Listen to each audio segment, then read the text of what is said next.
Morning, ladies and gentlemen. Can everybody hear me up the back? Yeah, very excellent. Getting hands up, that's fine. Spot on. My name is Mark Stephen. I'm going to be chairing today's event. It is lovely to see such a packed room today for what is our 9th annual Scot-Secure Summit. Anybody else here been to all 9? That's worrying. That's very, very worrying. Just before we start, please turn all mobile devices to silent. I've just checked mine, so that's okay. You've passed the toilets already. They're on the second floor on the way down. There is no fire alarm test scheduled for today, so if you hear one, it is for real. Please just get out of the building. Don't wander off. We need to be able to count heads afterwards. All catering will take place in the Stratosphere upstairs. That's behind the digit registration desk, as ever.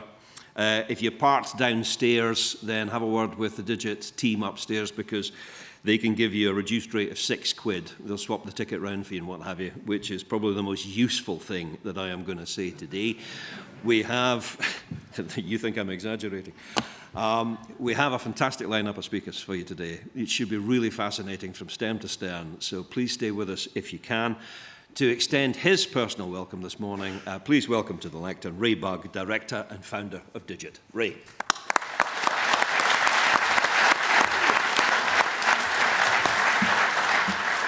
Hello, very warm welcome to all of you. 9 years. We only had to use half the room in 2015. Now we've got to use both rooms. So it's obviously a testament to the growth of the sector, how well bonded this sector has become as well. People didn't talk to each other 9 years ago, now they do. It's just wonderful to see a full room. Thank you very much indeed. And thank you to Secure Works for the wonderful dinner last night at Scotch Malt Whisky Society. I'm suffering, hopefully you can't tell. My job here today is just to give you a brief welcome, then hand over to the people that are actually interesting, who you've actually come to see. And without the help of sponsors and exhibitors, these events simply don't happen. As you all know, all of our events have been and always will be free to attend for the end users, the practitioners within the industry. We're not going to change that. We're going to rely on the generosity of the suppliers to keep that in place. So a big welcome to our sponsors today, our headline sponsors, SentinelOne, and our co-sponsors, BlackBerry, Secure Works, Arctic Wolf, TCS, Sakama, Cool Spirit, Bitdefender. I'm not going to name the exhibitors, sorry, but there's so many of them. You can see who they are. Please do go and grace them with a couple of minutes of your time over the course of the day. They're clever people, our exhibitors and sponsors, as well as having some really good swag. They also are incentivising some of you with some raffle prizes, which we will be drawing at the end of the day. And you've got to be here to claim the prize. If you're not, we redraw. It's brutal. Friendly Fishing have got a £150 Prezi gift card.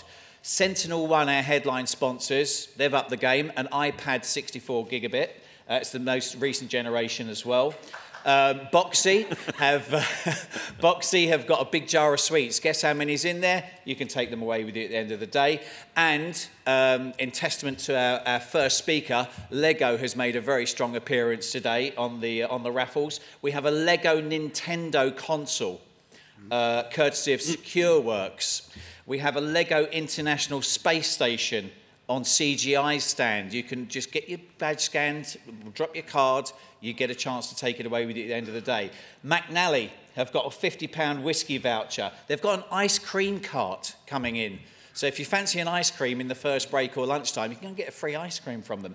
And they've also got a Jam Jar wireless speaker. And Cool Spirit have gone down the sustainable route. They've got a Lego tree house. It's one of the big ones. But they're also going to plant a tree for everybody who enters into their raffle today as well. So hugely generous people. Moving forward, this is one of many events that we do. I know a number of you have been to a number of our events, most of our events before. So give you a heads up, because obviously there are other events on our calendar, and we will email this through to you after the event, so you can book into further events over the year. Digit Leader Summit. That's one of our most popular events. That's on the 27th of April. That's here.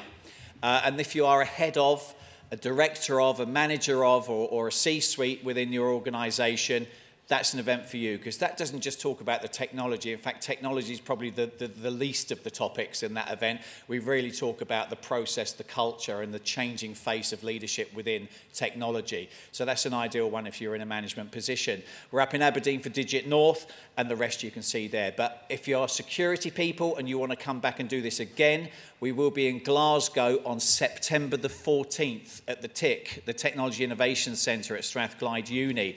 Again, about 300 people expected at that. It won't be the same agenda as we're having today. It'll be completely different. So it's not a regurgitation of what we're doing here in Edinburgh.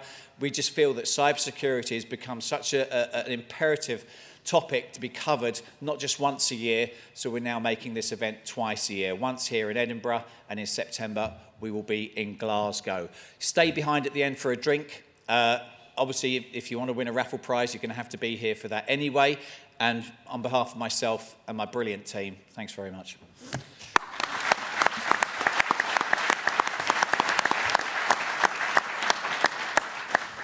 This opening session is going to look at improving threat detection in a world where organisational complexity is basically going through the roof. Everybody talks about cybersecurity, but how many people genuinely take it that seriously?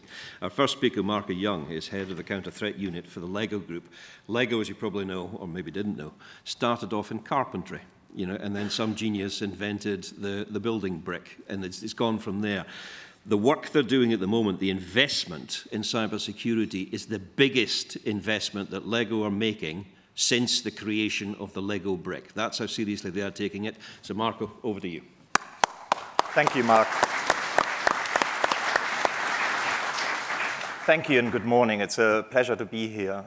Thank you for inviting me, Jay and team. You've done a fantastic job putting this together. Yeah, my name is Marko. I apologize. You thought Lego, they sent a Danish person. Now you have a German guy living in Oxford. That's what I can do. To quickly introduce myself, I have done cybersecurity, probably information security and network security. And before that, I have done systems engineering. So I've gone through all these trades and all these wonderful changes of names for our trade. Before I worked for the Lego Group, and the top photos from my previous employer, I worked for the University of Oxford. And there I was involved in a lot of interesting activities, including the defense of the development of the Oxford AstraZeneca vaccine. Probably a lot of you may have benefited from. I've done a lot of engineering for security, including a petabyte-size next-generation security analytics platform. But the contrast couldn't be starker, changing from a nearly 900-year-old institution to the Lego Group, which is a 90-year-old, still privately held company. But as we're not here to talk about me, let me quickly introduce to you the Lego Group. It's only small, but this little one is destined for amazing things. With just a few clicks, the learning begins. Inventions are born, problems are solved, and lifelong talents start taking shape. Yes, this little one is destined for amazing things. This little one will rebuild the world.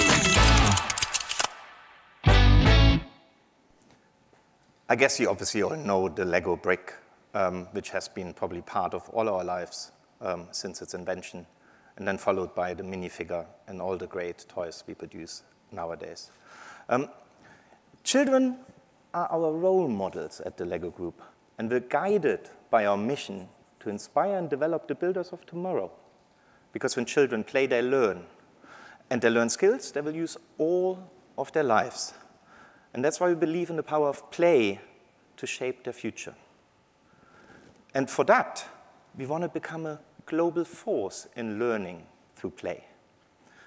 And we're taking a really active position in developing 21st century skills like problem solving, creativity, and critical thinking, collaboration, and communication.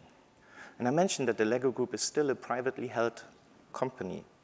25% of all profits go to the Lego Foundation, which is a charity entirely dedicated to this mission.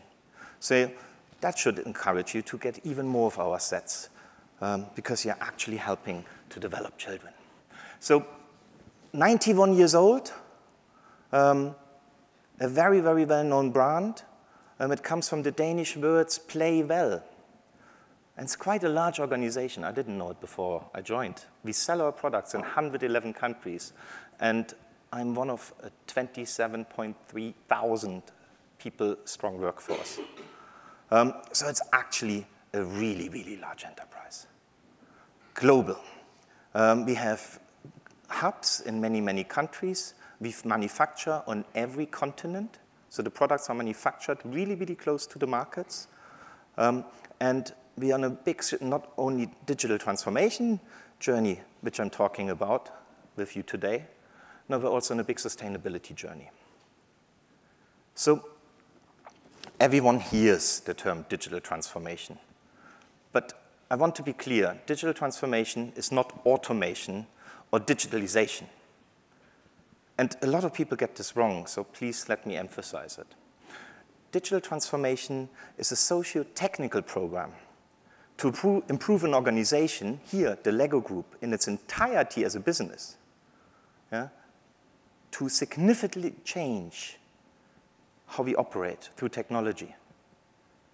And as Marko kindly reminded you, the digital transformation journey we're doing in the Lego Group is probably the biggest investment since we transformed from wooden toys to the plastic molded bricks. And we started that journey 2 years ago. We put the entire organization upside down. We created a whole new digital technology organization which pulled together everyone who touched on digital into a whole new digital technology department. And after we did that, we created a product organization. I will talk to that in a second. Then we changed our operating model, and now we're slowly at the point where we can do small step changes because we have created that new foundation so that we can develop now new use cases and really transform the way we do our business. Because our value chain is a very long one. Think about it from the raw materials arriving in one of our factories to them being in our Lego brand retail stores, to you being able to buy them online at lego.com, but you can also go to any grocery in nearly any of these countries and get our product. That's a very long, complex value chain. So the biggest change in this digital transformation for us is that we have transformed from a product-driven improvement cycle to being a really agile, product engineering-focused organization which has focus on user groups. And now let's clarify what do I mean with product. We spoke about this Super Mario NES console. By the way, if you get this little guy, Super Mario, which is again a Lego brick or toy, this one actually reacts to these. And the Nintendo console has also a very nice feature which makes him very excited. So this is a consumer product. But I'm actually talking here about digital products. So the mobile devices I consume, my mobile phone, my laptop, they're managed as a digital product by a digital product team. Similar to the team that runs the shopping cart at lego.com and the other team that runs the product catalog on lego.com. And these product teams are led by digital product trios. And this is leadership via these 3 roles. On the top, you see the product manager, who's probably mainly interested, is this product viable? So they think about, is this product and are they feasible from a commercial sense or for the markets? Then we have the product designer who cares about the desirability of the product, and we have a lead engineer who cares about the feasibility. And to make this a little bit simpler to relate to, maybe the questions are more like, should we build it? Will anyone want this? And can we build it? And each of them owns risks. Yeah? Be this the business risk or the value risk, be that the usability risk, be that the feasibility risks and the technology risks. And I came here to talk with you about cybersecurity. So now we have 3 leaders for each product. And we have in the Lego group nearly 200 digital product teams. So a very, very large digital organization. And we have to engage with all these 3 stakeholders, groups per product team and make them embed cybersecurity in whatever they do. Because where everyone wants to be is obviously the intersection of all these 3 concerns. Because that's where we have the highest value. We have the most innovative products. So what I want to really, really tell you is that it is actually not just about the technology. The technology is probably the easiest part. If you want to innovate at pace, if you want to do step incremental changes, because cybersecurity has to do the same. It's a very, very complex situation. And we engage with all these 3 user groups to work with them to build the most cyber resilient products. Whew, that was a lot of theory. So come on, guys, let's wake up a bit. Who knows how many combinations we can build out of 6 standard 2x4 bricks? Don't be shy. Nearly nobody gets it right on the first one. Anyone has a guess? A little bit more, Mark. Anyone else? 2,500. I say significantly more. Be brave. One more. Be brave. Go for it. 600. Close. 915 million. There's your first trivia you can take home. So let's think a bit about digital security. Yeah? We see ourselves as a center of enablement.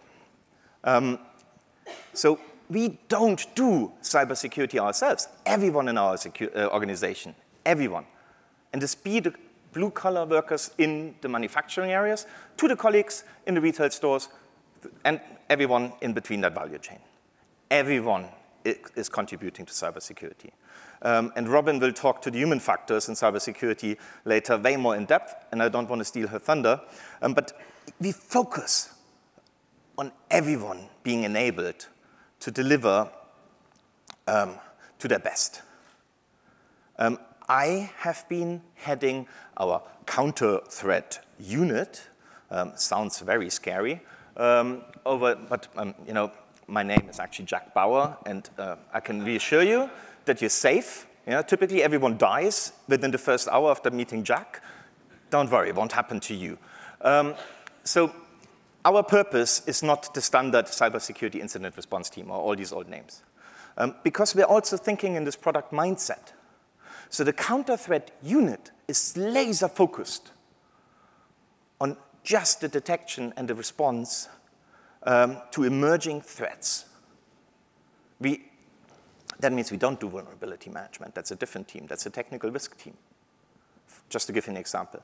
So we absolutely focus that function to be able to deliver to their best. And I said we want to iterate and fail fast. So our operating model is not the traditional water-fail model. Now, we have a quarterly OKR, Objectives and Key Results cycle, where we agree, and from the top, some priorities, and the engineers and the product managers and the designers agree, offer from then how they can contribute towards these key results. And we review this every month. And in between, we have a 2-week sprint cycle, which is illustrated by the inner circle, where we then actually deliver value. And you can do this in any environment. You can even do this for incident response. Yes, you have your incidents, which are not plannable business as usual, but you eventually will get a feel how much of your capacity that takes, exceptions to the norm. Obviously, that is part of the trade. But whilst if you start to adopt these agile ways of working, and with that I mean, you work towards tasks, which are your guidelines, but you work without boundaries in how you solve these tasks. And we have a 2-week sprint cycle. We have the standard rituals. We have regular plannings. We have retros. We have demos. We constantly iterate. So we don't try to achieve big things over many, many months. We see what we can do in 2 weeks. And everything we do is done in a software engineering fashion. So our SIEM and our entire infrastructure is managed as infrastructure as code. So we can spin up our entire Microsoft Sentinel without any interaction. We just say deploy another one, point it at a subscription. It takes, depending how happy the cloud is, could be rainy, so it takes a little bit longer, a couple of minutes. Boom, there it is. And that's really, really important because it allows us to be quick. That allows us to react. That allows us to experiment and fail. Because you can just deploy another instance, try something out, point it at the same data, see if it is more effective. And I think that is really, really important because we as the cybersecurity team have to lead by example and we have to role model the behaviors we want from our entire organization. So to make this a little bit more relatable, we have the typical CI/CD pipelines.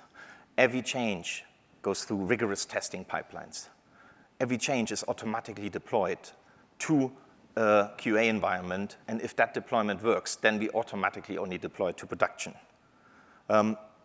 We constantly monitor our environment, because what's the point when you're dealing with an incident if you don't know if you're actually a detection and data collection isn't working? So we have custom bots who do tasks for us, because our analysts and hunters, they can make changes in the graphical user interface, but we have custom code which does a two-way sync, which synchronizes the changes that happen in the user interface back to our Terraform code, which we manage in GitHub. And we're discussing very closely with Microsoft, and actually a vice president for product management said like that they haven't seen a customer using their product in such a engineering way. But I can only recommend to you to, when you go on that journey, to really consider what do I want my colleagues as behaviors to exhibit, and then exhibit them first. It is way better to live it than saying, please do as I say, not as I do. So where do we go from there? Because we said we iterate. We have to obviously show that we're improving. We have to show the value of our work. And as we're talking about DevOps, the DORA metrics, so the metrics from the DevOps research assessment, would come to mind. And these are 4 metrics, 2 on velocity and 2 on stability. But these metrics are probably more leaning, oh, that was the wrong button. Let me go back. So these metrics lean more towards real software engineering teams to identify high-performing, low-performing, medium-performing teams. But then software engineers, they can game this to a certain extent. And that's what I want to say with this one. Once you start down the dark path, forever it will dominate your destiny, is what Yoda said. So you should be really, really cautious what you measure. And you don't want to use metrics to skew actually results. How am I doing for time? You've got 10 minutes. Perfect, thank you. I'm actually then doing well on time. When we measure, and we measure a lot, we think a lot about cause and effect. We always think about what's the objective and what factors help us to achieve that objective. And I'll give a couple of examples as I have so much generous time left. And then we build reliable statistics which show us cause and effect. But the most important aspects of really good measurements are that they're consistent. And with that, I mean, if you do an activity today and you measure it, and you do it a couple of days later and you measure it, there should be roughly the same measurement. And they should be predictive. So they should help you to predict that you're actually achieving that objective. So a common problem we seem to be having in our trade is asset management. This is for incident response, very important because we need to know what assets we're dealing with, what type of assets they are, who are the owners, just to give a few examples. And it's really hard to express that and to drive an organization towards being really, really disciplined with that. So we have the wilderness factor. It's not meant to sound scary, but either something is managed or something is in the wild. And my little friendly hedgehog hopefully tells you it's not in any way meant as a scary number, but you can say so much percentage of our environment is in the wild, and then you want to drive this number down to a more controlled state. So now we understand the objective. So we have to define the factors. Yeah? And the factors could be, are these assets inventoried? Are they associated with an owner? That could be an individual, a team, that could be even a business function or a business process. Yeah? Or are they subject to configuration management? Yeah? We seem to be very much focused in our world on everything being infrastructure as code. Yeah? So can we find these assets in any management tool, be that just a Terraform repository or something like that? And then we can say, all these criteria individually define a managed asset, or maybe a combination of those, 2 of these or 3, all of these. And then we have a counter factor, which is everything we observe. And everything we observe minus those who match the criteria are in the wild. And this is a number we can publish, and we can share with the organization, and we can share them very, very transparently, because it doesn't hurt to be transparent as a cybersecurity team. I think in the contrary, it's very important to be transparent about everything you do. And that will help your colleagues, especially if you're a widely federated, or like us, federated and matrix organization, to realize that this is a big problem, which comes with a lot of business risks, and they will hopefully be incentivized to work towards that. It requires work to collect all this data, and it requires then even more effort to share it and make it comprehensible, and to make it probably available in an always live, up-to-date dashboard. But that's what you want, because then you can drive a whole organization to do the right things. And you probably don't want to call it the wilderness factor. You have your own nice name. But I hope this gives you an example how we measure and how we measure our success as a whole organization, how we drive the organization towards it. Let's go to something maybe a little bit more closer to threat detection and response. So my objective to describe the narrative of each incident, but I don't want the analysts to have to fill in when they anyway have to make a lot of decisions. I don't want to enhance their cognitive load. And I want them to be very, very focused on the core of what they have to do, but still provide me with information so I can describe that incident. And the obvious answer is, let's use one of the most common cybersecurity taxonomies. Hands up who knows MITRE ATT&CK. Come on, everyone must have heard that nowadays, right? So, courtesy of Trend Micro, this is the MyKing's botnet infection mechanism. It's only an infection mechanism. It's not what it does afterwards. And this is everything that's colored. I apologize for the colorblind amongst us. So everything that's a little bit darker, not white, is part of the infection mechanism. And we have, if you remember, MITRE ATT&CK has 14 categories. And here we highlight only 7 categories. So I'm not even showing you the whole framework. So I would argue that if I go to a stakeholder who doesn't do cybersecurity, that this could be missing the mark. Go to your board, go to your C-suite, and try to talk with them about MITRE ATT&CK. How many hours will you spend explaining to them 222 TTPs in 14 categories? So your analysts have to understand this in depth, because they have to make the right decisions. You can auto-tack, but sometimes you have to also manually then classify. So here's a very simpler suggestion. Verizon, American telco company, also does a lot of consultancy, also in the area of cybersecurity. They issue every year that Verizon breach report. I can highly recommend that you make this part of your annual readings. And they collect a lot of data in their Varus community format. And one idea, it's a very, very complex taxonomy. It has even more fields than we have the 222 TTPs in MITRE. But the 4 essential parts are just a grid of 4 values. And on the bottom, you see the actors, external, internal, partner. And above, you see the actions, malware hacking, social, etc.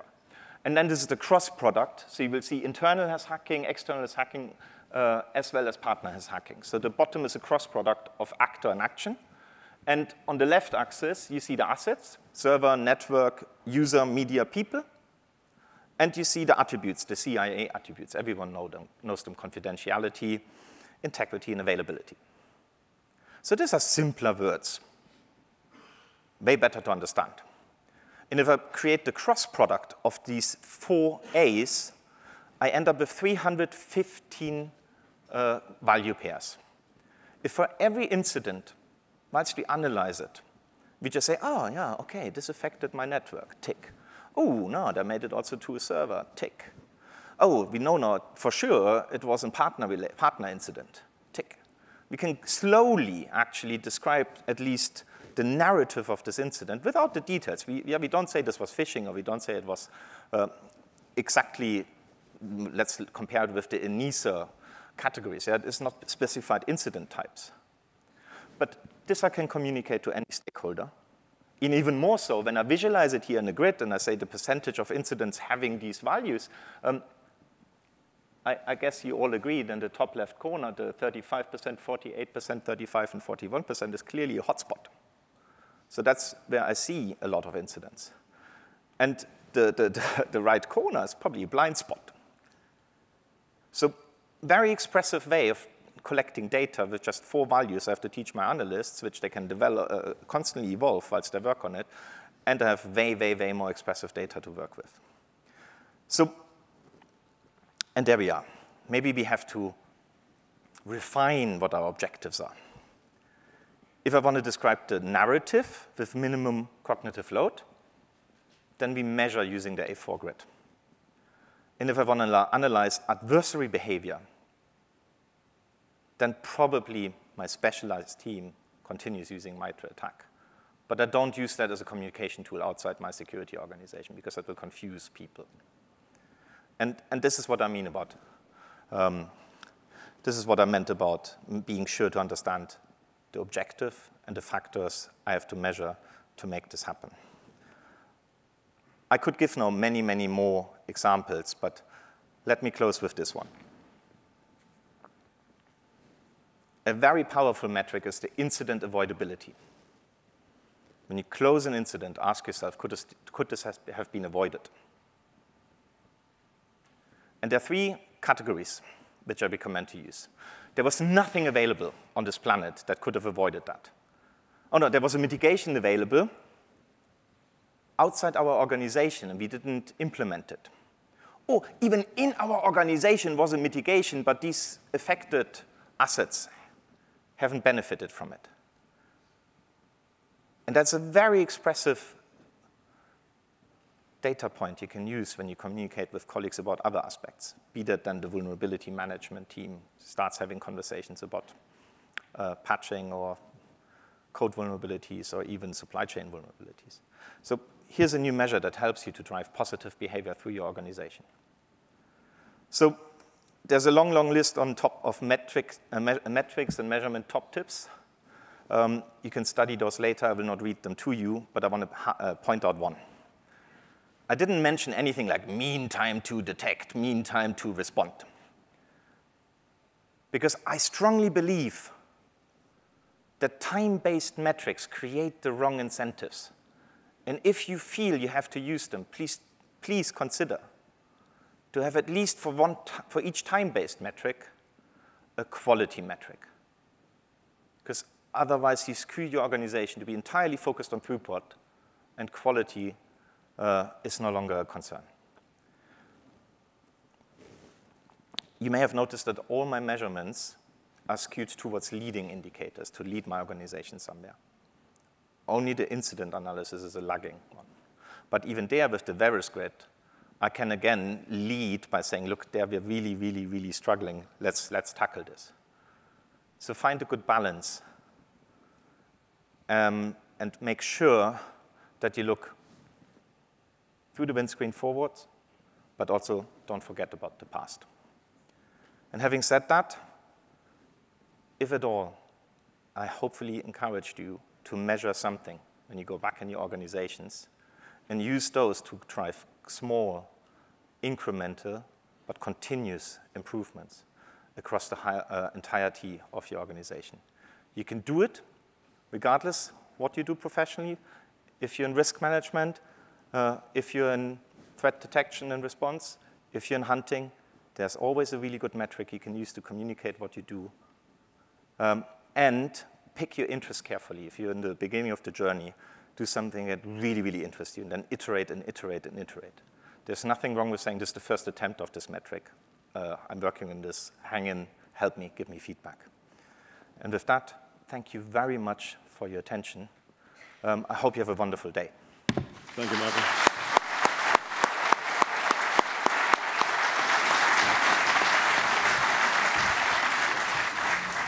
Thank you very much, Marko. Now, when we've heard all three speakers, there's going to be a chance to ask questions. You can either do it through Slido. You should be able to sort of download the app on your phones, etc., and do it that way. Or we've got a couple of live microphones in the hall, and we will have people coming to you. I'll get you to stick your hands up and so on. Now, next speaker. Bad guys are getting better. Good guys need to keep up. So Elliott Went, Senior Enterprise Systems Engineer for SentinelOne, and he's going to be looking at attack paths. So, ladies and gentlemen, Elliott. Thank you very much. Thanks for that lovely intro. I wasn't expecting to follow on from Lego at any point in my career, to be honest, so this is interesting.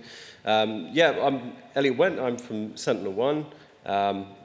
Unlike Lego, we do fun things like understanding and prioritizing attack paths amid growing organizational complexity.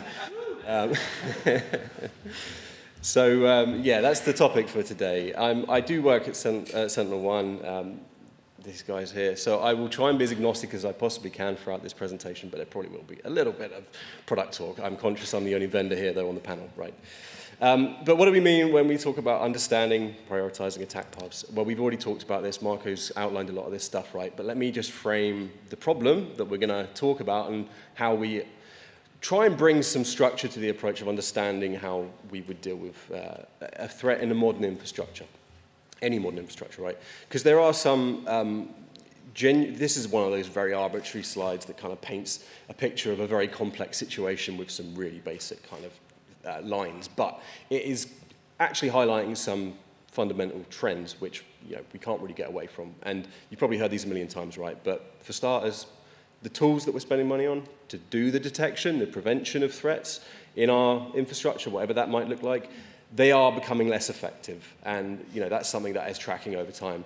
They're becoming less effective in part because you have this increase of, obviously, sophistication in threats, right? We're all well aware of the fact that the threat landscape is changing continuously and exponentially. It's going to continue to do that, right?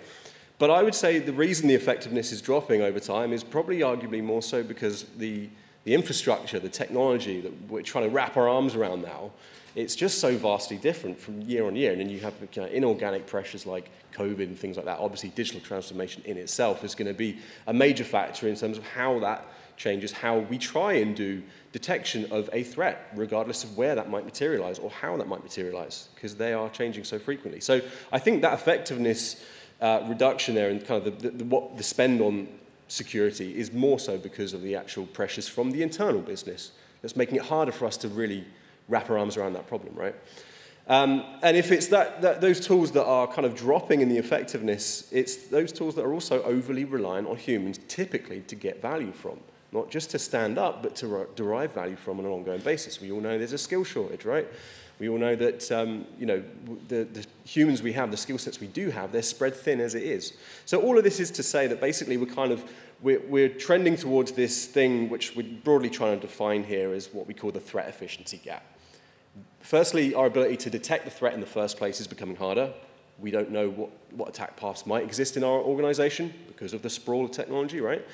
But at the same time, we're not getting any better at dealing with that threat efficiency gap in terms of actually, once a threat is detected, doing something about it properly, the quality of the detection and response, and the response part itself, which in turn has a problem about the time it takes to deal with that incident. Of course, if you're not dealing with it properly, then it's going to, the time to actually deal with that, contain, eradicate, recover is going to be extended as well.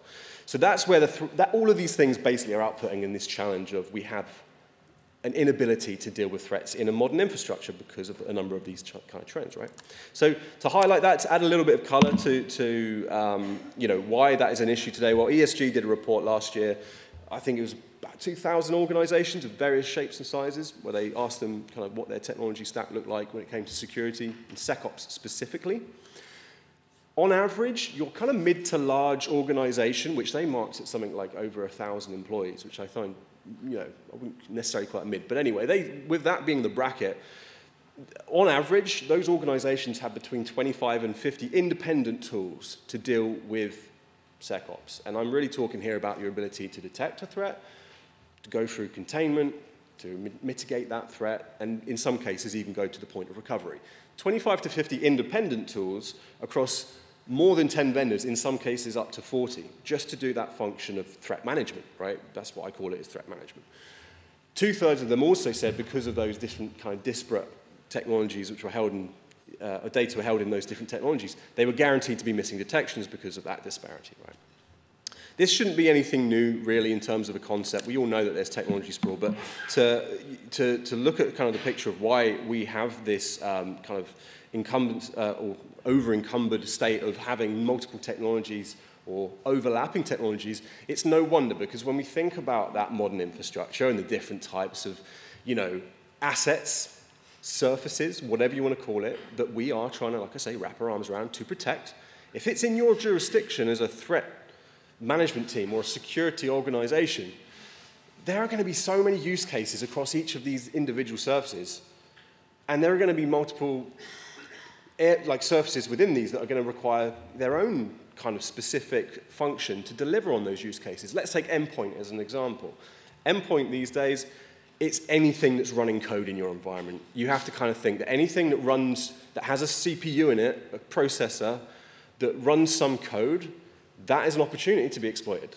So it could be as, you know, as small as like an IoT device, or it could be, you know, your server holding crown jewels, whatever it is. If it's running code, it offers an opportunity for a threat actor to get hold of it. So if you're dealing with a threat and it materializes, you know, in your perimeter, a container that's doing web services, let's say, like external facing, someone leverages like Log4j, right? If anyone's familiar with Log4j, that's the kind of vulnerability which no one knows about. You can't, you know, despite your efforts in the vulnerability part of it to try and, you know, mitigate any risk up front, things like that we don't know about. They're exposed, they get exploited. If that starts your container, it moves across your infrastructure and, you know, gets onto your servers, onto your endpoints, whatever it might be. If you're dealing with that at the container level because you have a function that does threat management for containers, yeah, you might think you've contained it at the container level, but of course, you know, if it's moved internally and it's now compromised an identity, that identity has access to multiple different machines. They might have privileges, they might not, but there's going to be multiple assets and services, network, whatever it is that's compromised. So defining, you know, how you do threat management for each of these is really hard in and of itself, given the types of technology that the business is dictating that we have, because we are beholden to the business. It's them who dictate the technology that we have to try and manage, right? So there is a better way to do this, and we, you know, we can talk about all of these different surfaces. Like, you know, identity is slightly more ethereal in that sense. It's not a physical asset. There's identities themselves in terms of personas, but there's also things like Active Directory that also are leveraged by threat actors, right? But, you know, defining all of these is kind of tricky in terms of the function to do threat management, detection, containment, eradication, response. And that's why we now have consolidation markets like extended detection response, which are designed basically to kind of provide a cross-surface view of a threat. If it materializes on a mobile device and then it traverses across your network and that user is compromised, you know, that leverages, you know, your email gateway to do, you know, internal phishing, and, you know, there's endpoints affected. You want to have as quick an interpretation as possible. Is, you know, to Marko's point about reducing the, what was it, the cognitive load on the analyst is a great way to put it, because your ability to interpret what's happening as quick as possible, comprehensively, is really where one of the biggest times, which, you know, one of the biggest factors that reduces your ability to deal with that threat before it turns into something business impacting. That's really going to be where you start to bottleneck. I think I'm really behind on time here, so I'm going to whiz through the next few slides. So how do we approach that problem, given that text sprawl, how do we approach that problem in terms of dealing with it in a structured way that doesn't add to the complexity, but still maintains security, if not improves security? Well, the first thing we're going to want to do is understand what assets we have. Again, this is kind of echoing what Marko said earlier. But understanding what you have is the first part of understanding where attack surfaces might arise. And these days, obviously you can't protect what you can't see. It's getting really hard to see everything that we own. Really hard to see everything owned. So understanding what assets you own in terms of the physical assets is one thing, not just a CMDB though, but saying at any point in time, you should have the option to say, show me what exists on that network. If that's my network, show me what exists on it right now. What is on it? What's communicating on it? Is it managed or not? Yeah, you're going to have some of that wilderness factor. I'm stealing all of these little phrases from Marko. This is great. That wilderness factor, though, is going to exist, right? So you have to have a function that says, show me what exists there. Is it a risk to me or not? You probably don't know that it's there, but you have to have that capability. And along with those, the vulnerability that's exposed from them. Not just the physical assets in terms of vulnerability management. That should be a baseline, but also exposures and misconfigurations across cloud, across Active Directory, because those are going to be that's going to be like, a much more compelling thing for a threat actor to go after. The first thing they do when they get in your environment is going to be, what access do I have? Are there any misconfigurations I can leverage instead of going and crafting an exploit, right? And that goes to the whole point about detecting that early stage phase of an attack, like reconnaissance and lateral movement. That's going to be the early part of phases of the attack. Don't just know that they exist, but have the ability to detect someone leveraging those misconfigurations and Active Directory exposures, right? So once we understand the assets we own, both the physical, the virtual, the slightly more ethereal ones, we have a better position to start to understand the approach we should be taking to understanding what those attack paths might look like. And this is really going to be about just thinking about, what makes sense to you. Subjective to your organization, it's going to look different for everyone, but subjective to your organization, where do you need to go next? There's no point in trying to boil the ocean, as they say. If you're using legacy antivirus, let's say, and you want to get to the point of, we mentioned there, like extended detection response, whatever it means to you, right? There's no point in trying to go from there to there. Understand where you are now, where you want to get to, and what's the next step to get there, because it's going to take you 2, 3, 4 years maybe, who knows. The next thing is we understand what staff you have and how you're going to best optimize them to deal with that attack path. Again, if you've got 2 security heads, what's the point in trying to stand up a massive monitoring function where you're relying on a SIEM? It's going to take you a year to stand up and requires 3 or 4 people alone to continue managing, right? So understanding what's going to work for your staff, and then finally budgetary constraints is often going to be one of the most dominant factors in understanding how you can build your structure around whether or not you feel like you can improve your coverage of those attack surfaces. So these are considerations we need to take before we start to understand what those attack surfaces look like. But once you have that understanding of IT topology, you have a prioritized list of the assets, the identities that are most relied on by that business. That then gives you a nice subset to start layering on some concepts of the attack surfaces that might materialize on those things. So let's take an example, one of these examples, like phishing, for example. User clicks on a suspicious email, there's a link in the email, I don't know, an attachment, something like that. It goes to the internet, it drops something on the machine, something runs on that local device. There's a number of touch points alone in just that set of functions within an attack chain. And there's going to be multiple points of compromise within that tarnish, which you have to interpret, which you have to action. It's not just going to be, the endpoint needs to be protected. There's your email gateway. There's your identity compromise potentially there. There's all kinds of things that you need to action to contain that threat, let alone mitigate, remediate, recover, right? So having that process of building that attack path in your business will tell you, obviously, firstly, where your vulnerabilities and weaknesses are in terms of your coverage of that attack path. That attack path, of course, being something which should be more relevant to you, subjective to you and your business. But it will also, of course, tell you, it will keep you honest on the types of evolving, tactics, techniques, procedures, those kind of things that are prevalent in the threat landscape. So it should be really part of hygiene, but also, more than anything, it just kind of, it allows you to actually reduce this kind of insurmountable task into a more structured approach of what makes the most sense for you based on your people, based on your tech, based on your budget, and all those kind of subjective factors, right? So let me kind of drill into that just a little bit more in terms of the use cases that you're going to be looking at when you're thinking about how you're going to deal with those attack paths. And if we really kind of simplify the state of security in any organization, there's 3 states you're going to exist in. There's your pre-incident, of course, your planning, your vulnerability, you understand your assets, building frameworks, preparing for when something happens, and then you've got your post-incident, which is going to inform that pre-incident stage. But really, where the rubber meets the road is this peri-incident timeline. Don't tell me you're not thinking about chicken right now, because I certainly am. But that peri-incident timeline, that's really where the whole incident itself, no matter how small, no matter how basic or complex that might be, it should be as insignificant as possible when it comes to the business impact of that. It could be that process there of threat management, right? Identifying an incident, detecting something, containing it, responding to it, clean up, recovery. That could be as simple as someone downloads a virus and it's blocked, done. Or it could be you're detecting it halfway through the kill chain.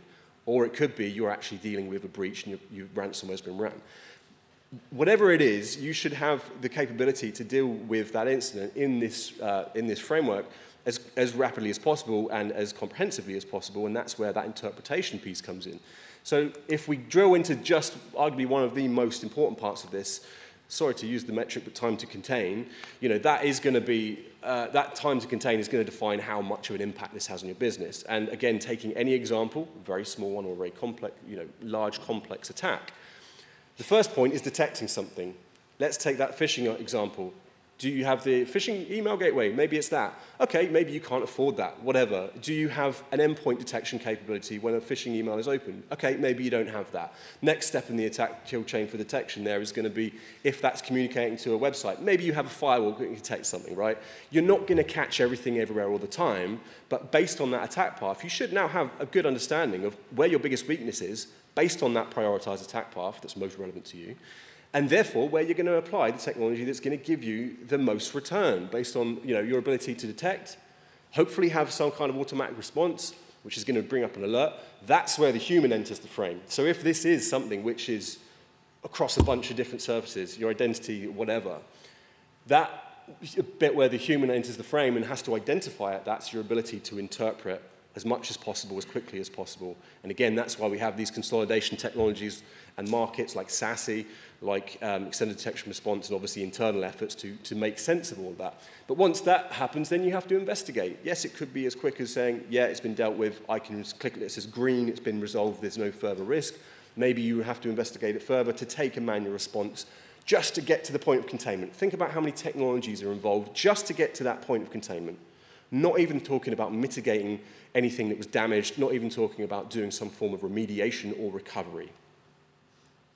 So it's a very overwhelming kind of task to look at that and think about how that maps out in your organization. And there is, like I say, there is a process behind that which you should hopefully do as part of a hygiene or an introspective view at your business and your posture. MITRE ATT&CK is, a double-edged sword, as Marko said. It can be really helpful, also can confuse people even more. But if we're talking about how we apply technologies, security technologies to all of that in a reduced manner, that's not going to be layering on more and more technology, then it's a good way to start by looking at the right-hand side of that attack sequence. Because MITRE, they have a great framework, and they can be as small as telling you metadata about events that exist within a behavior used by a threat actor, by a bad guy. But they also will tell the other end of that, which is the technique, which is a combination of events, which kind of tells you a story about something that happened at that point. And basically a translation in plain English of a set of actions that occurred or events that occurred that translate to privilege escalation, let's say, right? So you should be working on that end of the scale if you're mapping these attack paths, because that's where stories occur, and analysts should be operating on stories. So not only is this going to tell you a subset of technologies that map to this kind of set of stories that you need to apply to your organization based on your exposure and your risk, but it's actually going to tell you how that works best for your analysts and the skill sets they have, because they, like I say, we as humans operate on stories. Let's not build a rules engine that just only ever triggers on tiny events and tells you that there's a tiny event there. There's going to be another event somewhere else. So let's try and be smart about how we apply this and look at the sequences of what's happening. So I'm going to finish here. I had no idea that Lego were on before me, and I happen to have a Lego slide, which is fantastic. So, and apparently this is like, what, $1,000 or something to buy one of these? We don't have any of these. We don't have this in our giveaway, unfortunately. We've just got the iPad.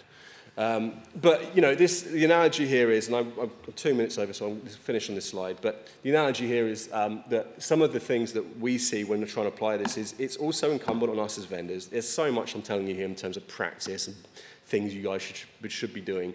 But the reality is, if we're saying to you, and I'm standing to you here as a vendor or a service provider or whatever, a supplier, and I'm saying the end state should be, you know, this consolidated function where you've got a nice extended detection and response, SASE, blah, blah, blah. And the fact of the matter is, you're never going to go from here to there.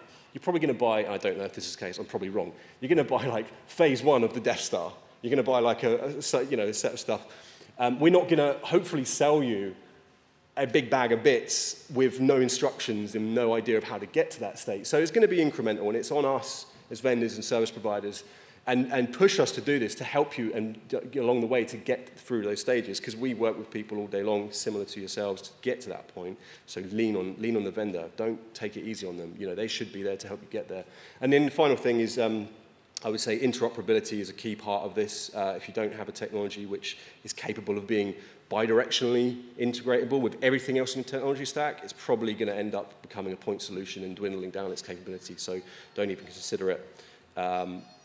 And I think that's about it. I don't want to waste any more of Robin's time. She's got some more important stuff to talk about than I do, I'm sure. But I'll leave it there.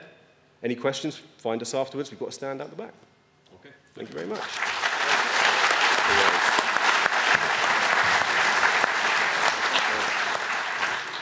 Just looking at that slide and thinking, you know, if you gave, say, a 9-year-old child that bag of bits, and in the space of a couple of days they managed to fully assemble the Death Star, you'd always be frightened of that child afterwards, without really understanding why. When we're talking about cybersecurity, there is a blind spot, I mean, an absolutely enormous blind spot. And what our next speaker wants to talk about, Robin Bylenga, who's Information Security Awareness, Education and Communications Lead at DWS Group, is facing up to that blind spot that is frankly costing us annually billions of dollars. So, Robin.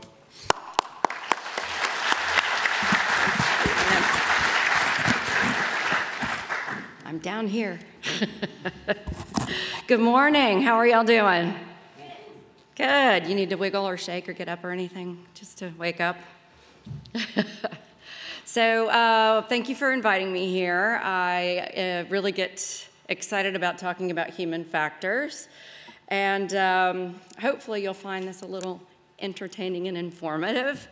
But my daughter rides horses.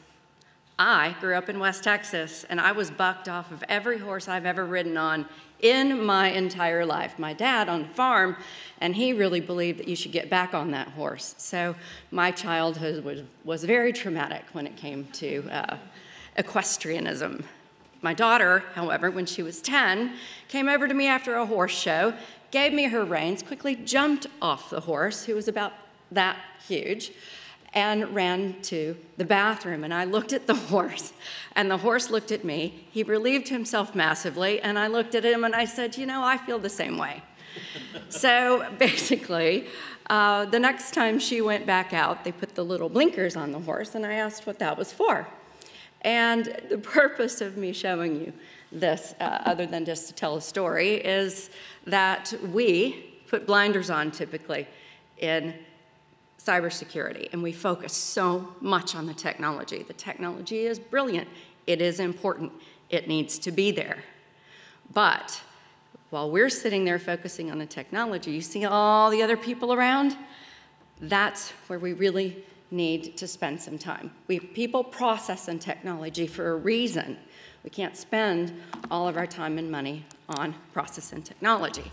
So the Gartner report, which just came out, for 2023. The challenge confronting CISOs are evolving, we know that, and their predictions are by 2025, lack of talent or human failure will be responsible for over half of significant cyber events. I don't like the word human failure. I don't like the negative connotations and the words and the language that we use in cyber, especially when it deals with our people and educating them and building trust with our department. And I will tell you this over and over again. The information security department needs to be a department of trust, not a department where people feel intimidated or where people feel stupid or uneducated. So human factors. I, at one point in my career, went to graduate school and did a dissertation called the Human Factors Analysis Classification System, and I applied it to cybersecurity investigations and to make it proactive. It's 99 pages. I will not bore you with it today. But I do want to tell you that when we talk about human factors, people, what does that really mean? There's ergonomics that a lot of people work on, how you sit at your computer. Human factors in cyber is a little different. It's unique. And regardless of the scale of an incident, people are really starting to understand or seek out information about human factors in order to build a really robust security protection and prevention program. We've seen the data. We've heard all kinds of statistics. 95% is caused by human error. Humans are the weakest link, blah, blah, blah. I don't really like that. I don't like that kind of language. But simply stated, the situations or events involving a human mistake or behavior which leads to a data or security breach, that's a very simple statement for human factors. Gets a lot more in depth. But if you look at some data that I have found recently, there is a statistic out there, and again, a statistic is however you want to use it, but by 2025, 347 billion emails are going to be sent and received daily. I screwed up last night. I got to my hotel late and I sent an email to someone. It's human error, man. We all make mistakes. It really just stinks when it happens to us in the security department because we should know better. But 9 billion is the financial number of global costs of data breaches. That's from IBM. Proofpoint has given us a new State of the Fish report, which shows that 76% is the increase in direct financial loss from a successful phish. So when I have to go and train people on phishing, I want people to know why. Talk to me like I'm 5. Here's why we keep doing this, because these are the phishing simulations that we're doing not to trick you, but to keep you up to date with how savvy and sophisticated some of these attacks are becoming. Our attackers spend all day, 10 hours a day, trying to figure out how to get to you, to get to us. So all of these technological things that we have are brilliant, but we can't get so secure and false sense of security that the technology is going to completely protect us. And we have somebody, well, let's go a little further, into human factors. So what exactly are we talking about here? So if we look at the individual, look at your people, know your people. There was a book in the 80s, 90s, I don't know, somewhere they were using for master's and MBA classes. And I believe it was Tom Peters, and he started talking about management by walking around, which in simple terms mean get your butt out of your desk, go back to the manufacturing plant and see what's going on in your own facility. Meet your people, talk to your people, learn what's going on with them. I challenge you to do that when you get back to your company. You will learn a lot. Number one, individual people, they've got time pressures, they've got memory issues, they've got trust. Maybe they trust too much, maybe they trust too little.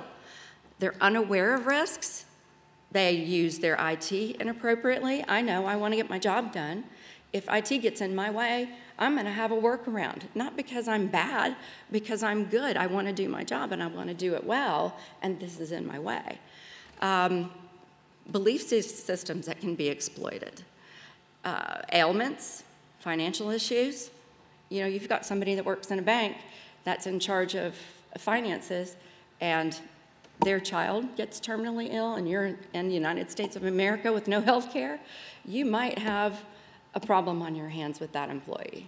So know your people. Now, this goes into the working environment. So when I want to talk to you about human error and blaming people, and this person hit a phish, and we're going to go show them training and punish them, and blah, that's just not the way things need to be done. That's not how we improve an organization. But everything is systemic. So it's not just root cause is this person hit that button. Root cause is this person allowed this to happen.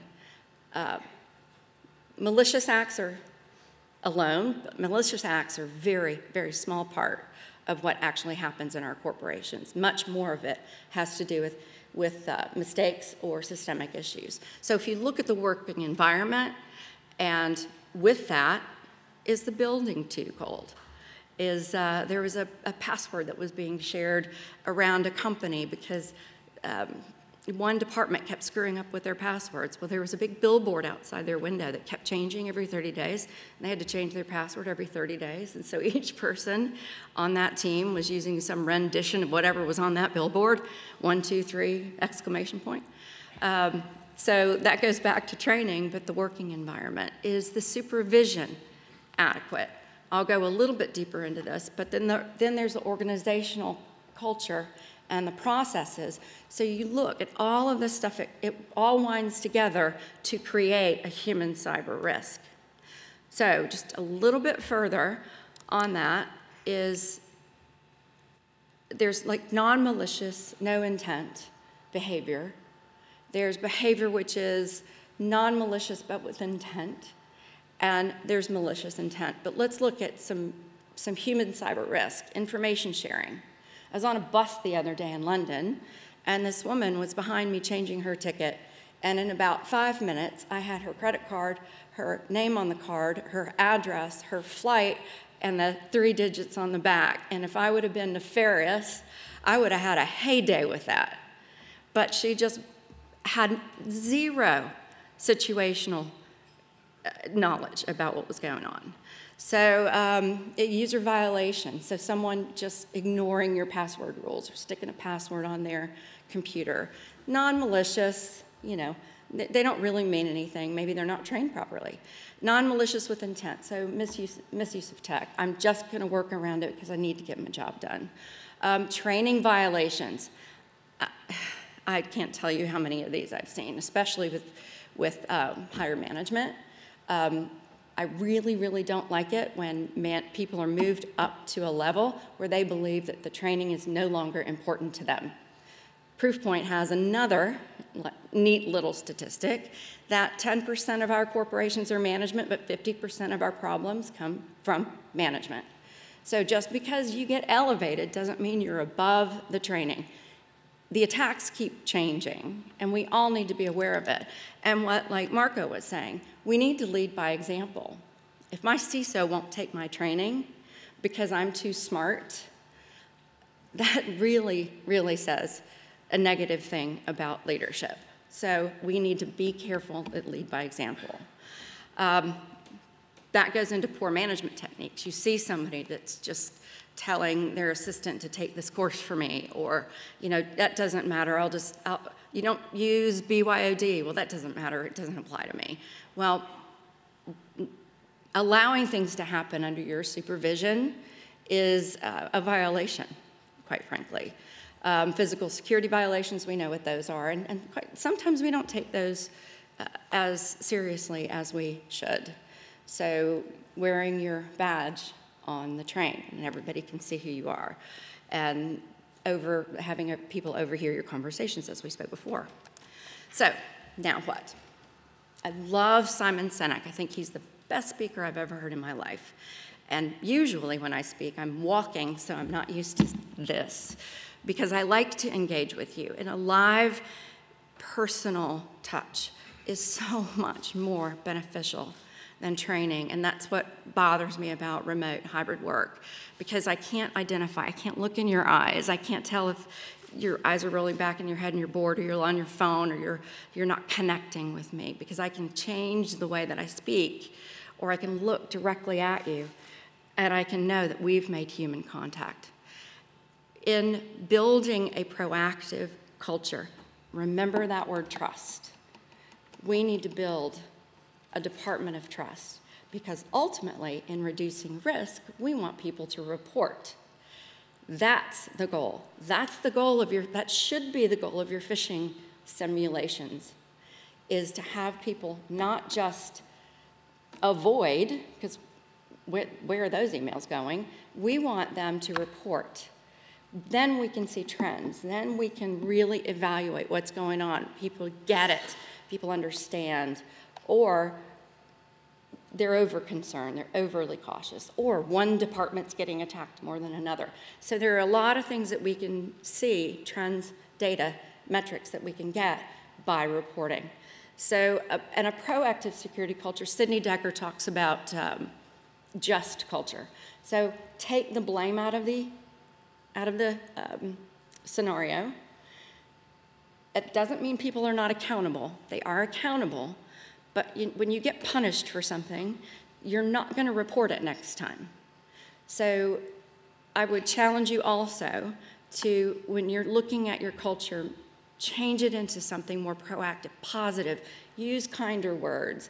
Look at the attack and zero trust and blah. I mean, we just use all of these negative words. That doesn't make me feel psychologically safe.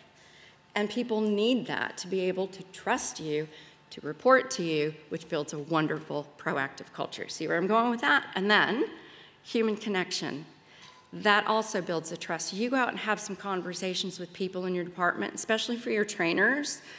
If I sit down with you, and I don't know, what's your role in your company? Head of engineering. I'm sorry. Head of engineering. Head of engineering, I'm sorry, the Scottish. I'm just here from last night, so I'm having to ask everybody to talk real slow.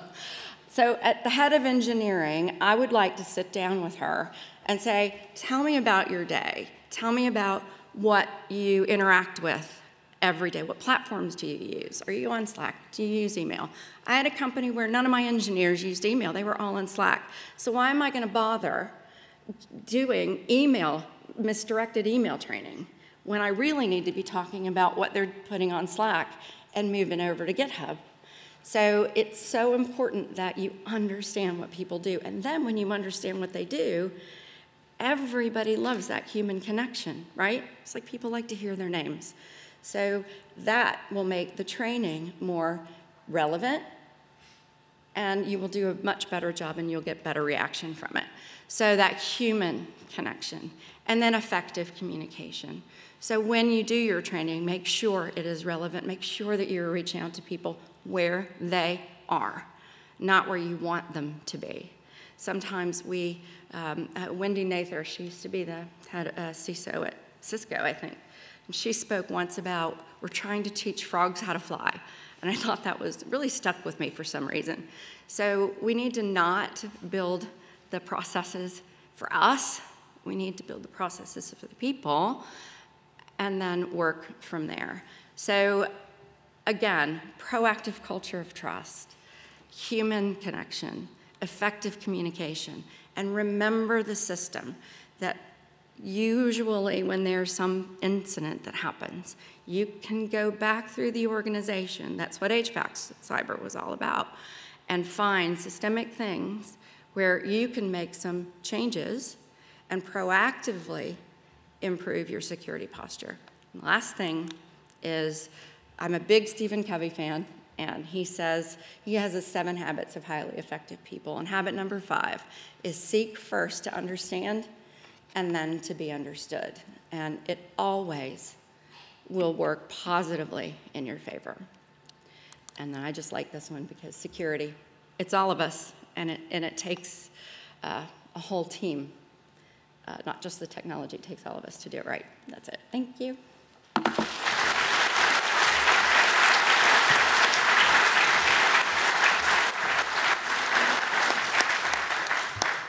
There's a chance now to ask questions of our first 3 speakers. As I said, there's a couple of options here. You can either pose your questions up on Slido. If you haven't already got the app, you can sort of take it off the Q code there. Or you can do it old school, stick your hand up, and we've got a couple of mics in the audience, and we'll get a microphone to you. If I identify you as a questioner, can you, first of all, tell us who you are and where you're from? Okay? Now, first question. Who wants to come in? Gentleman there, 3rd row. Thank you.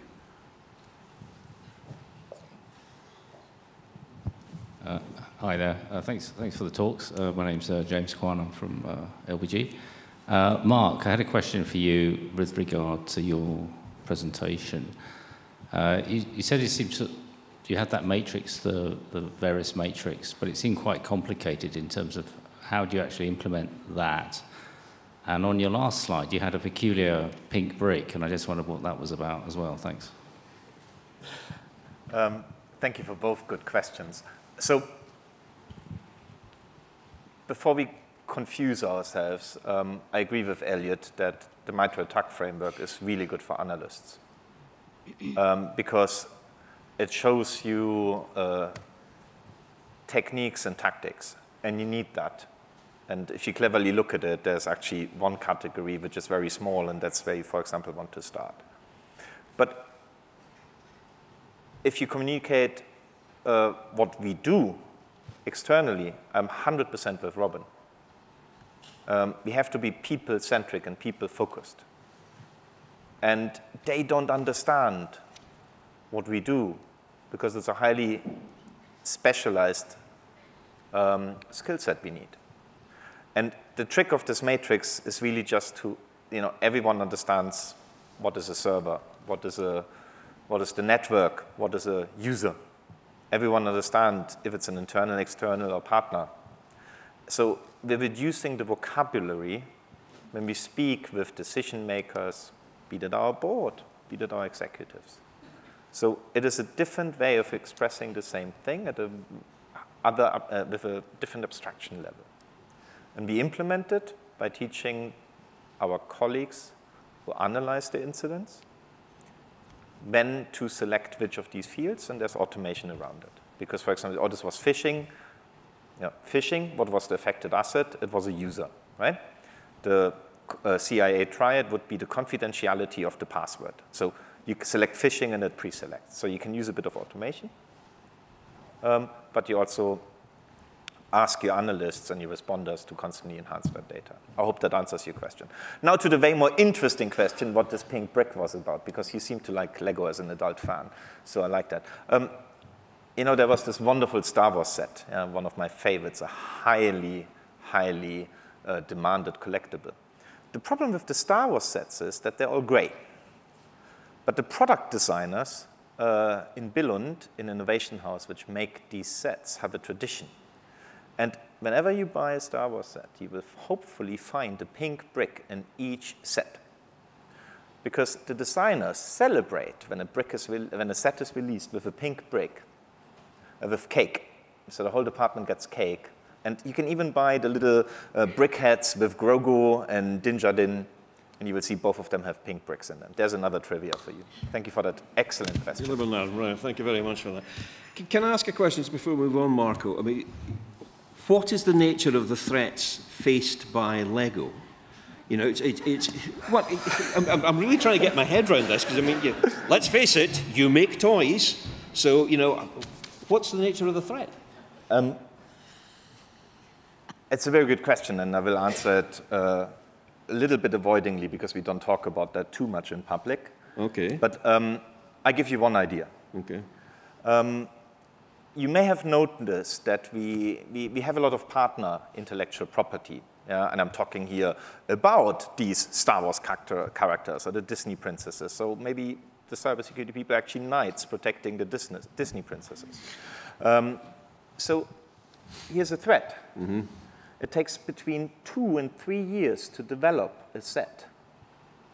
So we have all that concept art from this other very, very large multinational entertainment company way before they get released. By the way, I can go to these rooms where this art is hanging, but I avoid it because it's full of spoilers. But yeah, that's one of the threats, information leakage, because it's partner intellectual property. Okay. But there are many, many more, because we also have games, and we collect metadata about these games, and we have miners as our customers, for example. So it's a very large threat landscape we're facing. Robin made the point that essentially this should not be a blame game. I'm going to basically, there's something came up there saying in Lego, if somebody basically facilitates a phishing attack, gets it wrong, blah, blah, blah, are they made to walk across a room barefoot across a bunch of Lego bricks?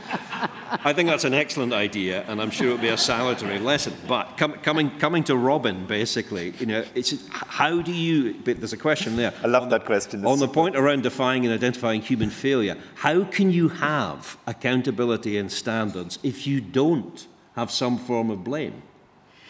So you have to establish a threshold. And if you've got someone that is consistently not getting it, let's just talk about phishing because we all know what that is. But if you've got some consistent bad behavior, then of course you need to address that problem. And you can only have accountability if people have properly been trained. If they're avoiding the training, which, you know, I work for a company and we've got workers' councils that we have to deal with. So, you know, what can you call mandatory, what can you not call mandatory, so all that stuff. But the training has got to be, well, first of all, people have to understand what's required of them, right? So they have to be aware of the risks and aware of how they fit into the piece of the puzzle of the company. But I do believe that you have to have some thresholds because if we, at some point, that they have to be addressed. I hope I answered that fully. Okay, thank you very much for that.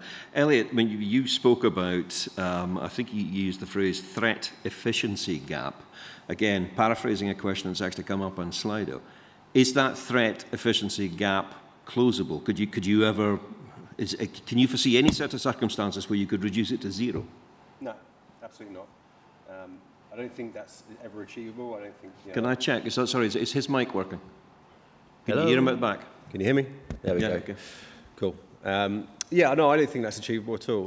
You know, obviously we've got to be realistic about the type of challenge we're dealing with, which is why the highlight, you know, for some of that section I was talking about was really how subjective it is to your organisation. It's just about making yourself as, you know, as much of a target, well, as little as a target as possible to a threat actor. If you are, I hate to use the term, but if you're low-hanging fruit for them, then you're probably going to be, you know, somewhere at the, you know, higher up the list for them. If you make it a bit harder for them, then they might move on to someone else, right? So you're never going to completely reduce the risk, and we're never going to completely eliminate the threat efficiency gap. None of us would be in this room, right, if we could close that threat efficiency gap. By the nature of what we do here, everything we do, we are effectively in a kind of, you know, it's a human-to-human dance here where we are on the back foot by the nature of what we do. So there's always going to be a problem that we're chasing. I just think, you know, there are smarter ways to go about doing that, and yeah, it's not going to be eliminated by any stretch, but there are better ways that we as vendors can help you do that, and also, let's be honest, as practitioners, that we can do that. Robin, none so blind as those that will not see, you mentioned people getting to a certain level and thinking, well, actually, I'm too smart for this nonsense. I don't have to do this training anymore. How do you advocate basically saying to them, no, that's wrong? You know, how do you get around the problem of people saying, I don't want the training, I don't need the training? Are you referring to that question about... It's a variation of. Yeah, people not taking mandatory training. I don't see how you cannot take mandatory training. That becomes a part of your culture. And if you remember, I talk about systemic failures. So a lot of HVACs was created for the airline industry. So basically what was going on in the cockpit or with scheduling or whomever, because you can always, if there's mechanical failure, any engineer can figure that out. But if there's human issues involved, that is more complicated. And when you have an incident, you need to look at what happened and then start from there, go back, like a video going back in time, and look at what actually happened, what was going on around that. So I told you I sent an email last night. I was exhausted. I was frustrated. I mean, that's on me. But then, you know, was there something going on, not particularly with me, but was there something going on with the supervisory level? Was there something going on with training? So in that level of the organization. So we call it the action, preconditions to the action, supervisory, and then organizational. I guarantee when you do a proper investigation or assessment, you will always find some other links in the chain that cause that. Can I ask you, did you have to send that email last night, or were you just being tidy? I should have waited. I should have waited. That was a bad judgment call. I would like to add something because I deeply agree with what you're saying there. Maybe we shouldn't see, for example, a phishing assessment as a failure or success. Yeah? Or when we investigate an incident, yeah, we're doing an investigation. Because this is, again, very judgmental. Yeah? We shall never forget that when a situation occurs, that we're playing most likely against actors who operate outside the context we operate, because we try to operate within the legal context we have to operate in. And the majority of people we face are above that. And if you think about that first, the person who has then been subject to an incident, he hardly tried to avoid this word victim, because that's probably also not good to use, we have to work with them and say, look, we're here to help. We're here to work with you on this, and then we go through this together.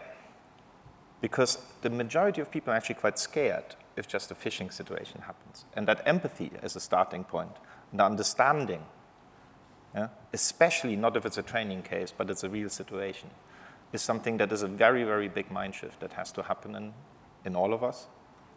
And that probably creates actually a very large followership. And I think there's also evidence that that helps, the positive approach helps for people to actually engage with the activities you're advocating. Well, I mean, our employees are our eyes and ears, and they are our best advocates, and that's what we want. We can't possibly be everywhere all at once. And that's why it's so critical that we give them an environment where they can come talk to us. I'm not worried about what, I know I didn't do anything that would endanger the company, so you know, I'm not concerned about that. I just think it's kind of funny. I have a friend who works at one of the ride-share places and wrote a phishing campaign and sent it off, flew out to Los Angeles and got in an Uber, and she got phished by her own Uber template that she had just sent out to the company. So she was tired, she was unorganized, and you know, it happens to the best of us. So I think that was a pretty funny story. Okay, going to take another question from the floor. Gentleman with a beard there. If you could identify yourself, please, sir. Hello, Barry Homer from Fujitsu. I would sort of take a little issue with some of this.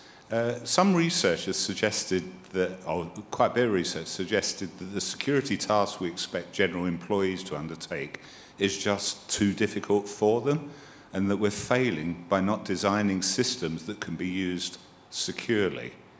NCSC, I think it has basically says you shouldn't be getting those phishing emails in the first place.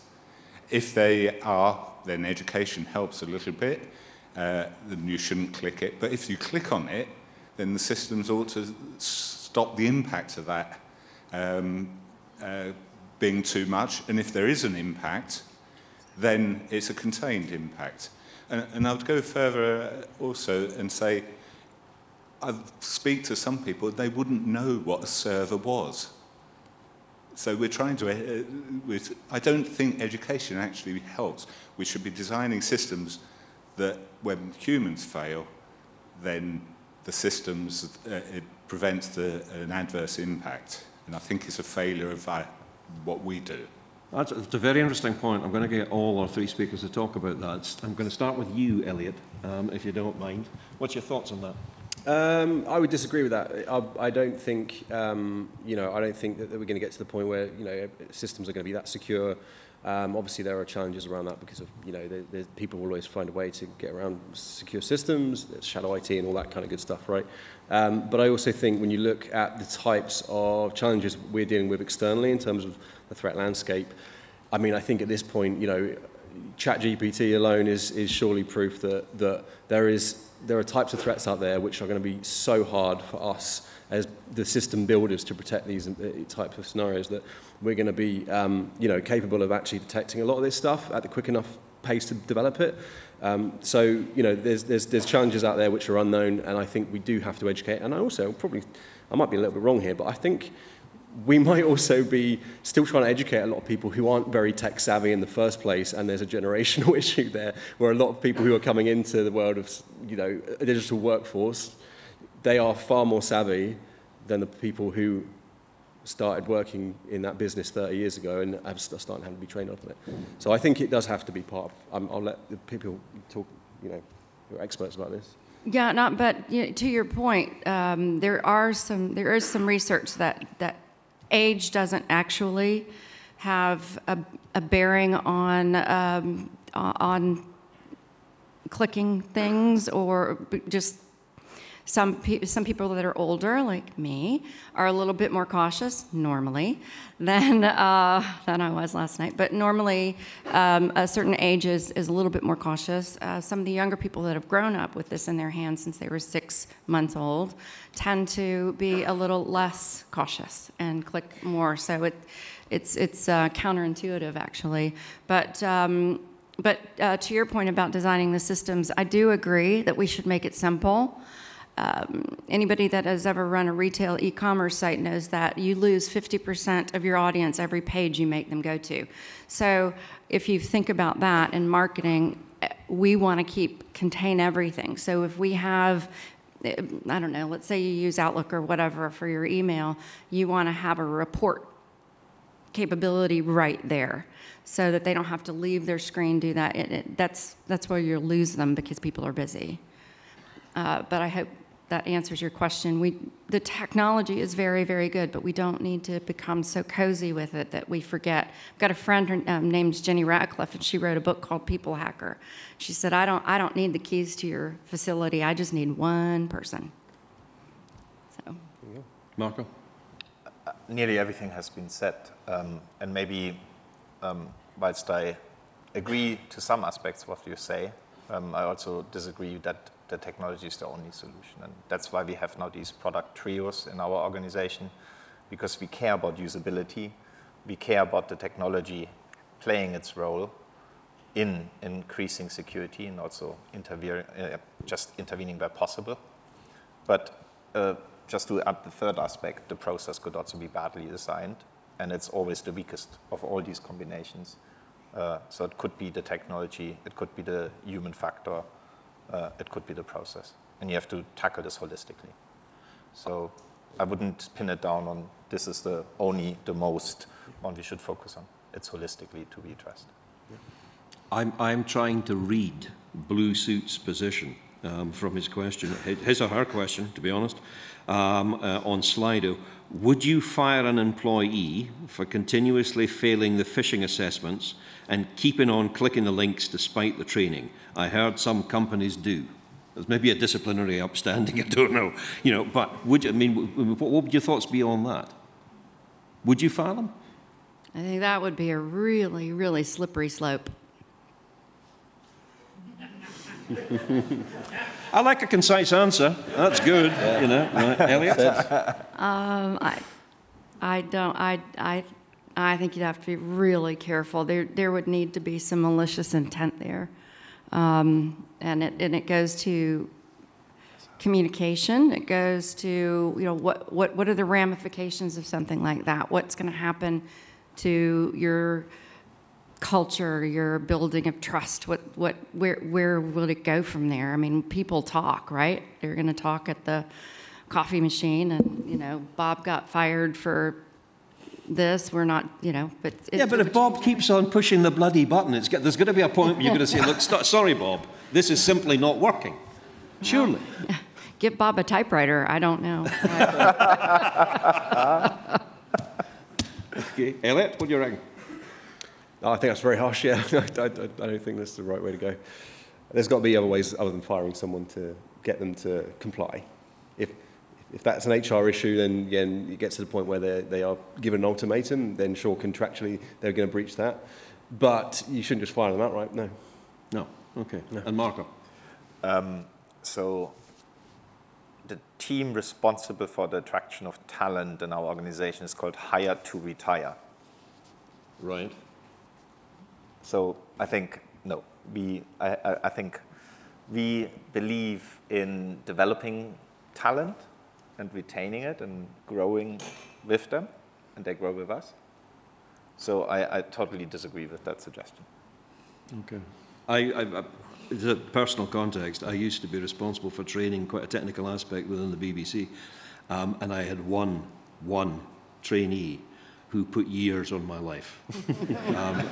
And they made me the trainer because I'd made more mistakes than anyone else combined. You know, so I was like poacher turned gamekeeper. This guy was coming up with stuff that I simply could not see coming. I mean, it was just extraordinary. And I met up with him recently, and it turns out he has a condition called transient global amnesia. Basically, sometimes he didn't know what he was doing. He looked perfectly normal, and he was in charge of something very, very technical. But I mean, and it was when he told me, the quite genuine sense of relief I had, because I thought there was an explanation. There was, because I couldn't see an explanation beforehand. So yes, I would be dead against firing somebody, but there's usually a reason behind what they're doing. We understand first. Yeah, you have to understand first. Yeah. Question in the third row here, please. Hi there, my name is Alison Proud and I work for Capricorn Energy. I'm head of apps and IT projects, and this question is for Marko. Marko, we saw in your little bit of your CV that you put up that you were involved in cybersecurity for the AstraZeneca, or leading the cybersecurity for AstraZeneca. Yes. During the development of the vaccine, I imagine? Yes. I just wondered, I mean, that was such a unique time in history and such a unique challenge there. Could you speak just a little bit about that time? Thank you. Sure, and you can come later and I can tell you all the nice stories you don't get in the published books and documentaries. So if I wouldn't have the most loving and caring partner on this planet, I think I would have really been in trouble, because she watered and fed me and made sure I slept. And it was a really, really stressful time. You all will have suffered with the quick shift from working remotely. Working for the University of Oxford, we always had a little bit more of a remote working culture. Thanks God, I speak a lot of languages, and when the Germans and the French started sending everyone at home and we were still washing hands, I asked my teams to, in 3 tranches, move themselves fully remote. So when the lockdown in the UK happened, we were already ready for that. So we were a little bit ahead. Fast forward, we knew an hour before the public knew that there is this collaboration between the University of Oxford and AstraZeneca. So preparedness was low. And then our team became, or our organization became, critical national infrastructure. It's quite cool if you have a letter that you can go wherever you want to go because you're in a critical national infrastructure. But dealing with, it's a term I really don't like, but let's say that we dealt with so people would say nation-state actors. I would rather say highly sophisticated security researchers around the globe. All of the same nationality. Yeah, no, actually, so we had to eventually stop attribution because there was so much going on that we didn't have time for attribution. We had a lot of help. So it is quite interesting. Talk to me. I wouldn't rather do this here in a large forum. I learned a lot. But that was also for me the point where I said, hang on, I've been now at the wonderful University of Hogwarts for 12 years. Let's find another institution which has identical high values and maybe cares even more about fun, and hence me now working as Santa's helper. There was a question, I think I must have inadvertently taken it off Slido, and I apologize for doing so, but it was quite a nice generic question, I thought. What keeps you awake at night? What worries you about the current situation most at the moment? Elliott, I'm going to start with you for a start. Well, I'm a little different from the others on the panel because I'm from a vendor, so I sleep fine. I don't really... I'm okay. No, it's usually the tickets, the support tickets I've got to think about in the next morning. So, yeah, from my perspective, genuinely, you know,